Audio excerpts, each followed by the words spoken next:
Hello, everybody. Welcome to Tom's Guitar Show. I'm Tom. They call me Guitar Tom because, well, you know, I'm often seen with a guitar.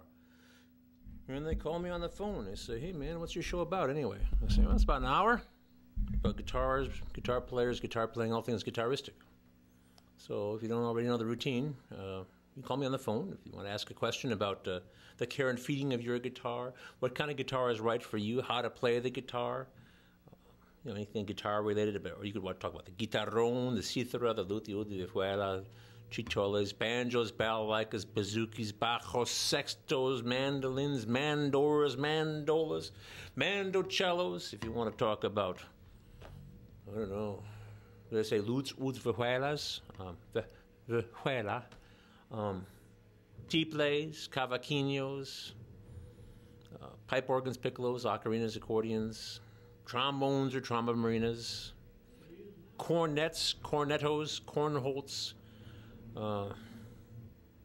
crumhorns. Did I say crumhorns? I don't remember if I said crumhorns. Did I say crumhorns? I don't know. I think, well, all right. Or, you know, anything that you make music with. You want to talk about politics, world events, your own personality problems, that's fine, too, because, you know, we're here for you, but keep it clean. It's a family show. Okay. So, anyway,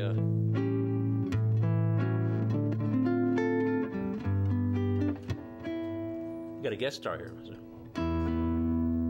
We're gonna have another guitarist come up and play here in a minute, but first I want to tell my little story. So my amp that I'm using, the little Fender amp, it developed a nervous little twitter. When I played a C, it would start to make this skittering little noise, this frequency. It would go shh, like that, you know. And I thought it was probably a bad tube or whatever. So I took it to the one guitar shop that's like closer to home I always go to and hang around. And I said, well, you know, if we do it, we'll have to, you know, we'll have to, you know, charge you a bunch of money for it. Repairs maybe as much as $70. I said, oh, I don't like that. Why don't you take it back to West Music, which is where I got it at West Music. So I went to West Music, and the guy there in the repair guy. Oh, I don't want to talk to the manager. Manager's a great, giant, nice guy. It's decent, really decent person. And took me to talk. So we talked to the repair guy, who repairs amplifiers and things. And he said, the amplifier guy said, well, you know, a minimum bench cost this and that. You know, maybe replace a tube. It's like a $15 tube, but with labor, it'll be at least $90. I thought, well, gee, I don't think I like that. I don't think I can do that. I have to think about it. Maybe I could fix it myself.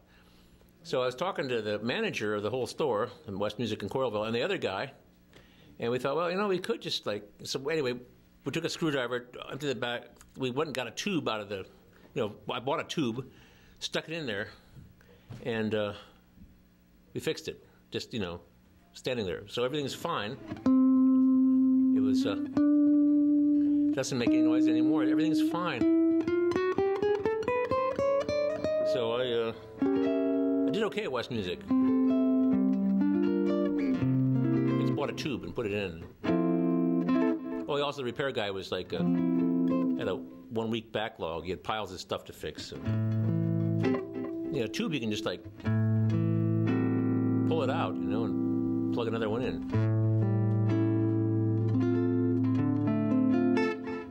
So that's my West Music story. I came out ahead.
extension cord right there. You're looking for the power? Well, it's kind of locked up on there. I don't know how to mess with that. So Oh, okay. I'm just going to let it be. I think we're okay with the chrome key lights. Everything's okay. It's like we're all still setting things up. So I have a guest star. You want to come on here, Andres? Andre?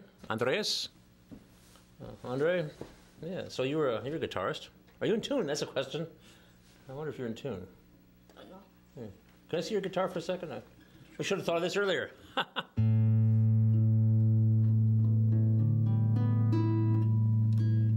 So pretty close.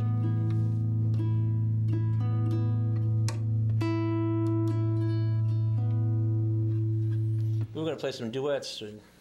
You, how long have you been playing guitar? I don't remember. How long? 1 year. A year? Okay.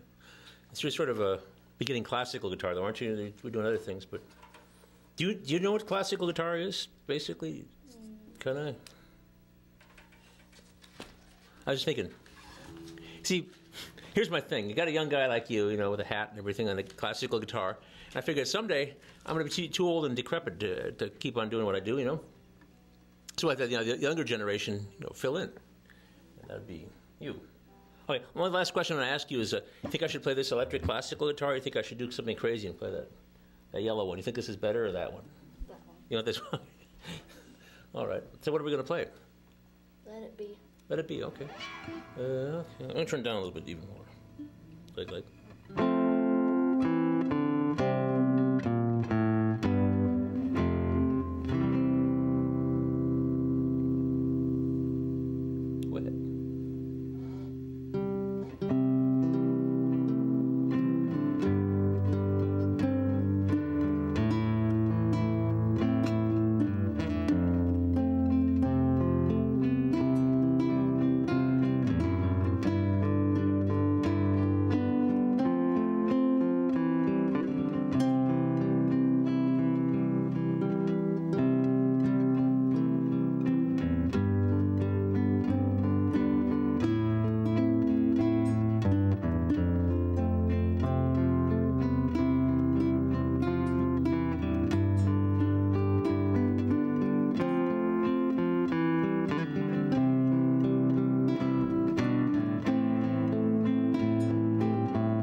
Well, good for you. That's fine. That's fine. Okay, very good.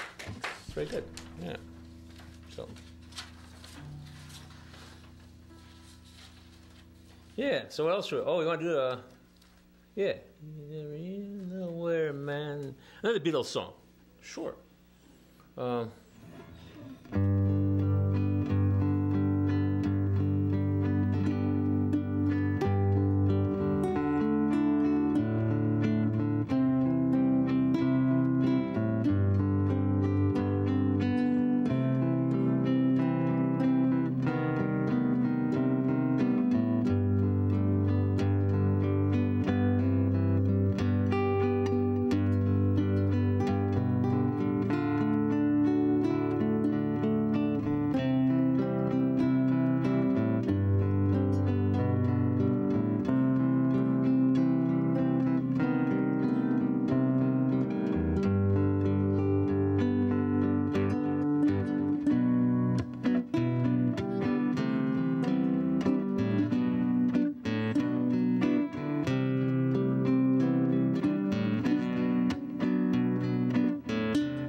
So, yeah, very good. So you've been on TV before, though, haven't you? Yes. You've done a couple of shows, I think. Haven't you? One or two? 3. 3? Is this your 4th one or your 3rd one? 4th. 4th one, yeah. It's not. You might have been a little nervous first time. You're not nervous anymore, are you? It's kind of gets boring after.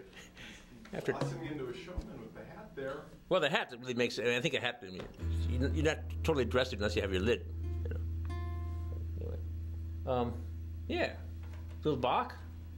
All right, let's do it.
Good for you, huh?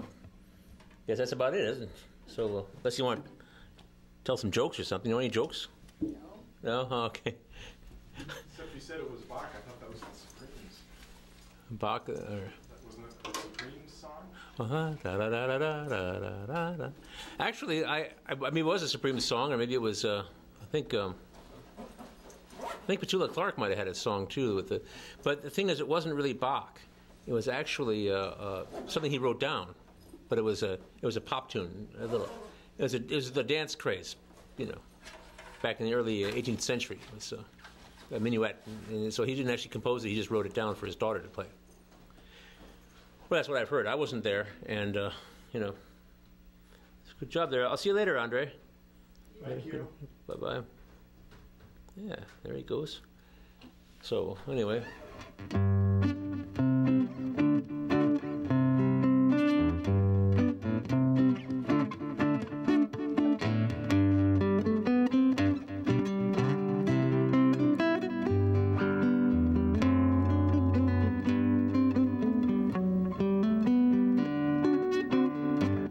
Anyway, yeah, I'll the giggage. I didn't get enough sleep last night. It was raining, and there was a cat outside, meowing, poignantly meowing. Because we had a cat inside who lives with us. I mean, it was okay and everything, and she was quite upset. She'd go to all the windows and look out, you know, and something. She's very aware of the world around us, and so. Anyway, but the thing about I read this thing about cats, and that they know how to manipulate people in a lot of ways. One thing they do is they have they can mimic the sound of the frequency of a baby crying. And as a primate, you know, my first impulse if a baby's crying is I want to pick up the baby and comfort the baby. You know, I've known a few babies in my time, and I'm taking care of babies. You know, change a diaper, give them the bottle, and sing. Today, the bottle let me down. It's a terrible thing to do, but but this cat was meowing, and then it was it was raining outside, so I felt sorry for the cat, you know, and I wanted to help the cat. But I mean, my instinct was to help the cat, but I mean, you know, like most people on my street have a porch, and there are a lot of places a cat could stay dry, like a porch or under a car or something. But anyway.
I enjoy chord theory.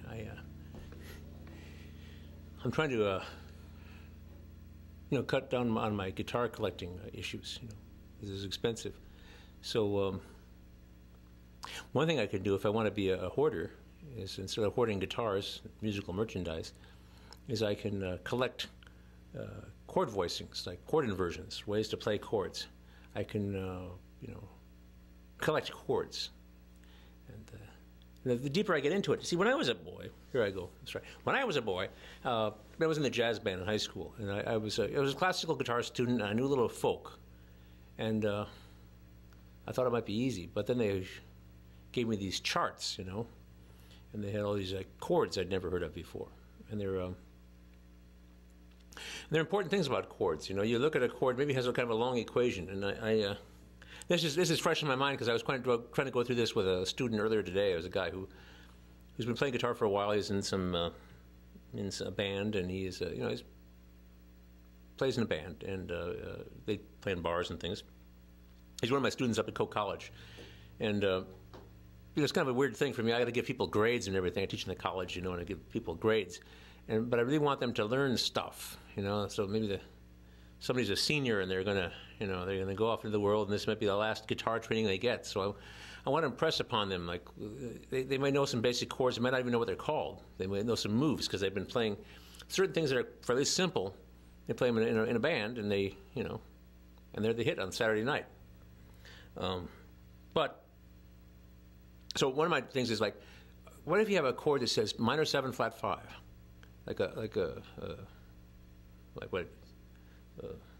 how about a D minor 7 flat 5, okay? And maybe in the flat 5 is in kind of a small, kind of small. It's in parentheses after the minor 7. But what that is what you might see that written as just a D with a circle and a line through it, which means half diminished, which means everything is the 3rd, the 5th, and the 7th are flatted. Now, in a diminished 7th chord, which is just a circle, it says a symbol or it says DIM, the 7th is flatted twice. Now, people's eyes glaze over and they stop listening to me when I say that. Well, I'll say, if you have a 7 chord, like a D7, it has a C natural in it. You've actually flatted the 7 because a C major 7 has a C sharp in it. All right, so a C7 is, or a D, I'm sorry. A D7 has a C natural in it. So a D, a D diminished, is going to have that note flatted again. So it'd be like, right? So this is a D diminished 7. So what it does, I flatted everything except the root of a D7 chord. But see, I'd already flatted the C sharp to C natural. Now I've got a C flat. People say, isn't that just a B? And say, yeah, but we're going to call it a C flat now for the purposes of this chord. Okay? Okay, so that's that. Now, if it were minor 7 flat 5, that would be like everything's diminished, but the 7 is only flatted once, so it sounds like this. There's a difference between this and this. Now, an inexperienced guitar player might just say, see, D minor 7 flat 5. They'll say, well, I got no time for a flat 5. I'll just play D minor 7. So that's this chord here. I'm just going to loop it.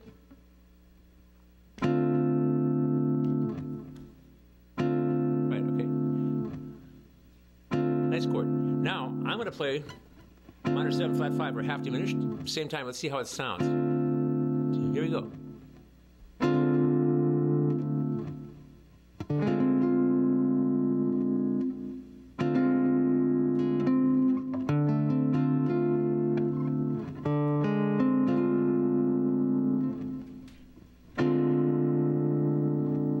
Doesn't sound that good, actually. So say there you are. You're playing the thing. Maybe the singer's coming up and singing a beautiful song, and it tells you to play that chord, D minor 7 flat 5. But you just play D minor 7, and the singer happens to be singing that flat 5. What's that song? Bewitched, brother. One of those torch songs, not Bewitched, Bothered, Bewildered, but one of those songs has that thing. So they sing that note, and if you play just the minor 7, whatever it is, if I thought about it long enough, I'd remember what it was. Yeah,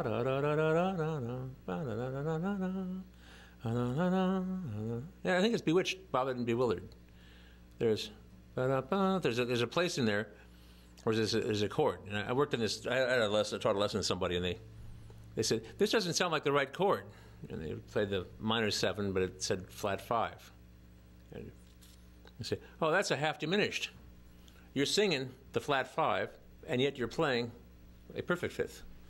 And for some reason, it sounds like this. It doesn't sound that good. Anyway. Does that make sense? It makes sense to you? Sure. But you have a master's degree in composition, right? Well, should I make a few Yeah, comments? sure, yeah. We're going to talk about chord theory. It's my pet subject this month. Well, just a couple of ideas that I had while you were talking about that.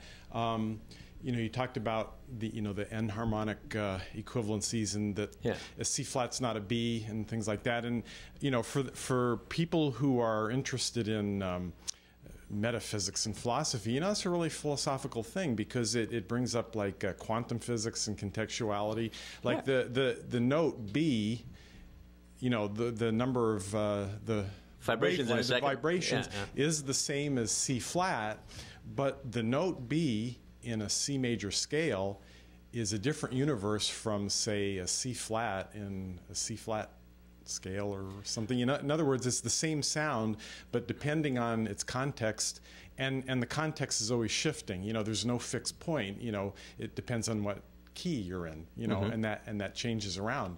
So it's a lot like metaphysics and quantum. It's really neat. It's also other things like I like to bring it down to something more understandable. Let's say, is this glass half full or half empty? If it's a glass of milk, but I've got like a half a gallon of that organic milk in the refrigerator.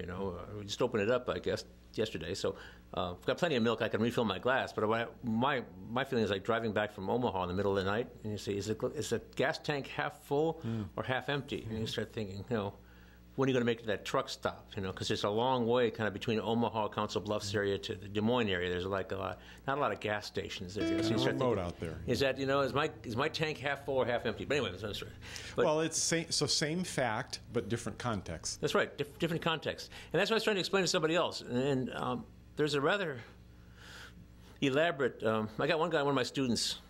See, now on Tuesdays I teach up at Coe College, so I've spent my day in a little room with one student after another of very different kinds. And there's a young fellow from Australia, nice enough fellow. I think he's a junior, so I think I'm going to have him next year, actually, for 2 semesters next year of guitar. So I'm going to work on him.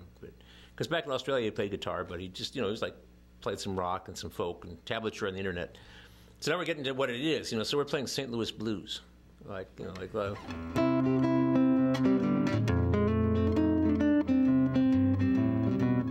But anyway, in the last line of it, there are these. In one measure, it's a D sharp, and the next measure, it's an E flat. But he asked me why that would be, because one thing he's having trouble like playing the right note, because it was like. And I said, well, it's in the context of the chord that it's underneath. You see, because there's a chord above it, and there's that, and it's the context. Mm-hmm. So it's sort of like it's one of these things where you try to explain it to him and realize that this is not the time in his career to really try to explain why you do that. And the other thing is you don't have to do that. I mean, whoever writes the music out doesn't have to do that. They can just call them all E flats or all D sharps. But, they're being... well, I could use the word pedantic with him because he's a native English speaker. See, now, if I said that a Japanese guy who can hardly speak English at all, if I said that's a bit overly pedantic, he would... But it is a little bit pedantic, in this context. This is a method book. It's not that big a deal. It's in the book 3, I think, of a method book, but still, you know what I mean? But, it's kind of hard to explain that, isn't it, to somebody? Yeah, who's not totally engaged in wanting to learn about it, Sometimes you have to convince people that this is kind of a good thing to know, and that's kind of a hurdle to get around. I mean, there's easy stuff spelt easy, and then there's the way you should really sink into something to really understand it. Because the more you understand something, the more you can manipulate it to your creative ends or whatever. That's it, exactly. Actually, the more you understand it, the more because if he understood that, then he would know a lot more, about composition and so forth. And give him more freedom. Yeah.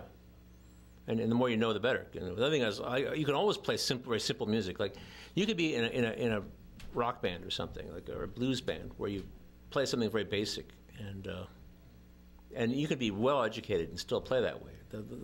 Having more education is not going to hurt you. Mm-hmm. But just another thing that kind of goes along the same line. I was watching a video of Ted Green And I don't know if everybody knows who Ted Green is, but if you're a guitar player, you should know who Ted Green was, actually. He actually dropped dead of a heart attack in his apartment at my age. And I don't think he had a particularly rough lifestyle or anything like that. He actually was an extremely studious guitar player. Some people just have bad hearts. And that's how it goes sometimes. But he wrote the book Chord Chemistry when he was actually quite young. I think he was in his 20s. And I'm aware that I don't have that book. I should probably get it. But I'm aware of it. He seemed like a really nice guy. And his longtime girlfriend, they were together for like 20 years, wrote a book, My Life with the Chord Chemist, and which I've also failed to read, but someday I will.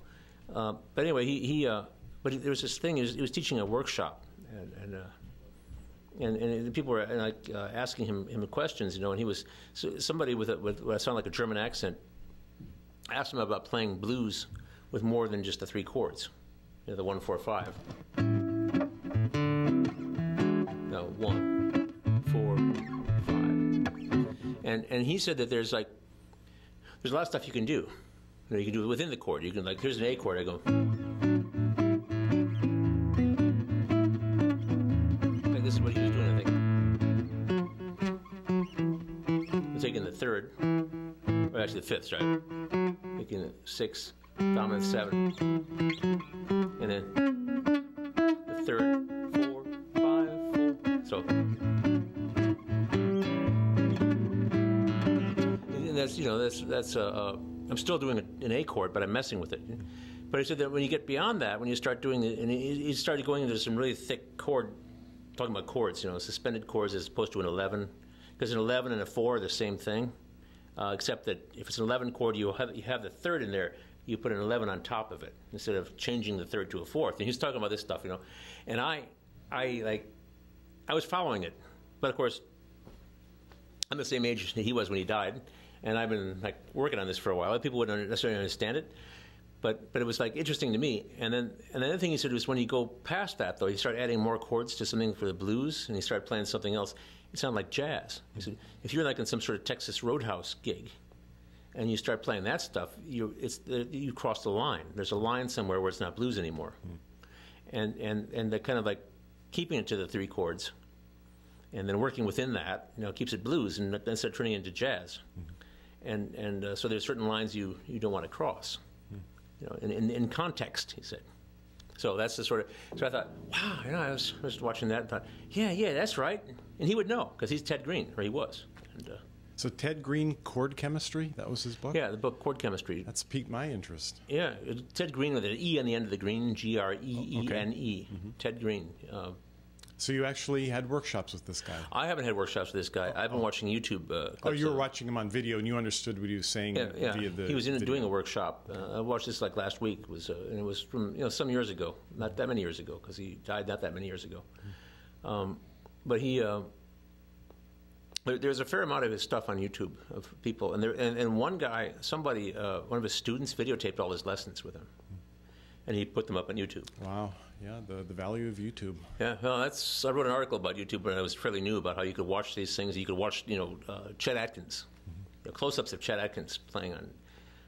See, when I was a boy, here I go again, reminiscing, but I'd go to concerts at Hampshire with binoculars, and I would just sit there and look and see what Segovia was doing, and Christopher Parker and Julian Bream. There was a fingering. I knew he was going to play Leander by Isaac Albanese, and I was playing Leander by Isaac Albanese. I would say Julian Bream did a better job of it than I did, but still, I wanted to, there's this one thing about alternating your fingers, because I was more comfortable just using the same finger instead of I just do the same finger over again. It's my thumb index, and that doesn't bother me because I can I go that fast, and some people can't. They have trouble going that fast. So what you do is you use. You alternate your fingers. That felt sort of not symmetric, or some of the symmetry was missing for me. But just doing thumb finger like. Because later on you go like.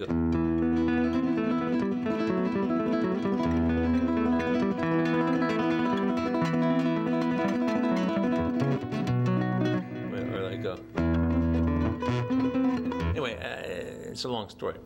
So I took my binoculars and I watched Julian Bream doing it. And then I went to the receiving line. I said, I noticed you didn't alternate index middle. I am during the, I said, sometimes. He said, like, get out of here, kid, you bother me. But I got his autograph. Well, yeah, wow, that's wonderful. But I think secretly he was impressed by your question. Oh, some upstart 17-year-old classical guitar student, But anyway, what I'm nattering on about is like, nowadays you don't actually have to do that. I mean, you can watch it on YouTube. See it on YouTube. Although there's something very romantic and wonderful about the idea of bringing binoculars to see Julian Bream and figure out what he was doing, and I mean that's a cool story too. So each generation finds its way to get the job done. That's right, but well, I have some guys we were talking about here. Some younger fellows were saying, well, back in your time, if we talk about the Iowa City music scene back in my time, I said, this is my time. Right, yeah, we're here. It's all now. It's always now. Yeah, it's now, yeah. So just two other quick things, and I'll let you get back to your playing, but you mentioned the song Bewitched, Bothered, and Bewildered from Pal Joey. The movie, you know who sang that, or at least lip-synced it in the movie version of that? It was Rita Hayworth. Really? And it was basically her swan song. That was the last major movie she did, like with Columbia University. And she's Kim Novak was kind of coming up and taking her place. She was the 50s girl that Columbia had latched onto. And then I think Frank Sinatra was the male lead. But yeah, they say that even the mogul who ran Columbia Studios, who had originally hired Miss Hayworth back in the 40s and apparently had a lifelong crush on her, but treated her kind of shabbily too because she wouldn't feed into his advances. Oh, yeah. He actually kind of showed up on the day that she was filming that. He showed up on the set and kind of watched her from afar. But it's a beautiful scene, and Rita Hayworth, you can't get better than that. Yeah, I've never actually seen that movie or the musical. I've seen it from my pal Joey or whatever, our pal Joey on the sheet music, because I have this big book of standards that I go through with people. But maybe I should see that. Yeah, so it's worth seeing. And the final question I had is earlier, right before you started talking about chord theory, could you talk a little bit about like spacing when you voice? Because you had some really tight spacing with those chords, and those more complicated chords, like when you begin to add sevenths and ninths and 11ths, if you space them tightly like that, can make a different effect than if you kind of spread the spacing out a little bit. And it's another tool that a composer could have, or somebody who's improvising. So if you could talk a little bit about that, would be great. Yeah, there's a thing about. It's always good if there's somebody sleeping in the studio on the show, but that's what. Should we wake him up? No, I don't know. That's okay.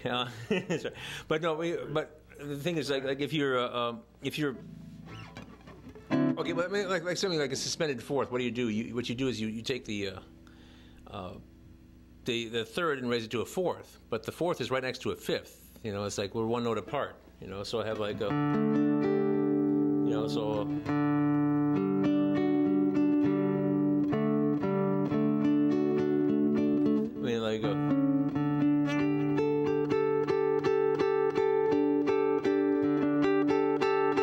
They're so close together.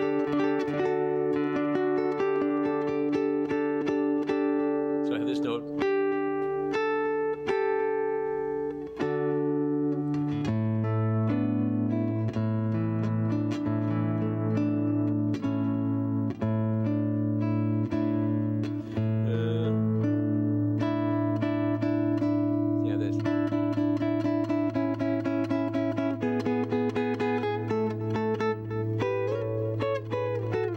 I'm sorry. That's not what I meant to do. I was meant to go.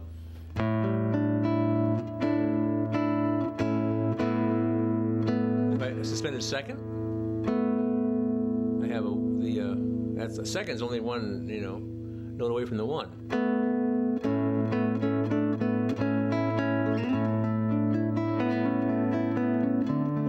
Anyway, or major second or major seventh. I mean, you have like a. That's a half step away from the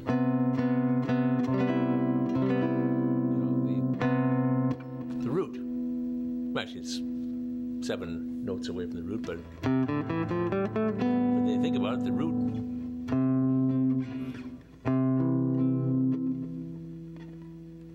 Yeah.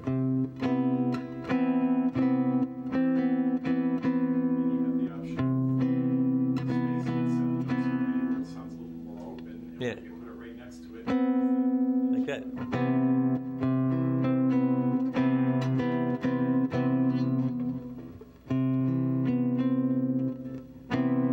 How's that?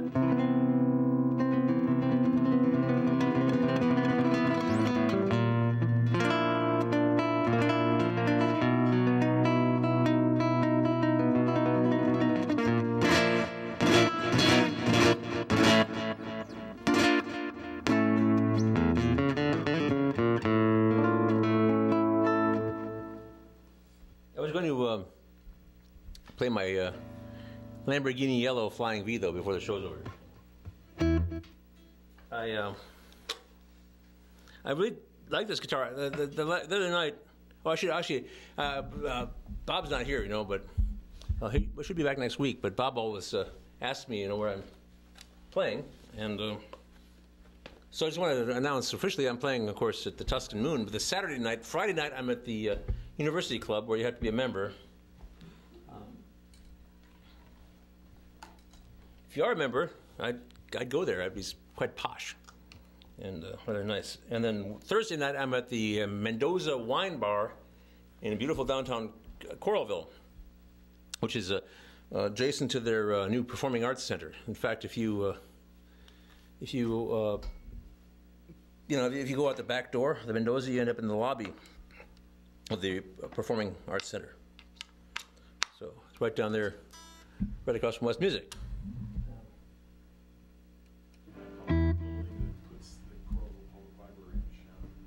The shadow of them. Anyway, so I played this guitar Saturday night at the Tuscan Moon. I took 2 guitars with me, and maybe that's what my amp started acting up. But no way, actually, my amp started acting up on Friday night, causing me great consternation. So I took the Vox amp that I got at the pawn shop for $100. Nice amp, but it quits every now and then. It will stop. It'll be silent for a few seconds, and I'll go back. Did that, I think, 3 times on Saturday night. So I have an old Fender Frontman 25 amp, which is a cheap amp. I think they retail at $99.99, or maybe that's the street price. And I had that in the car just in case my Vox amp quit forever. But it was okay. So anyway, I spent most of my time. I started out with a jazz guitar, which is quite respectable. And then later on, I played this one. And I kind of like this one. For one thing, this V here will like rest against my leg, so it keeps it in this perfect classical guitar. If I'm sitting on a stool, it's perfect classical guitar elevation. Which I can't always do that. I can't always do that with a electric guitar. I had to move the strap buttons on the Stratocasters, and still they hang a little low.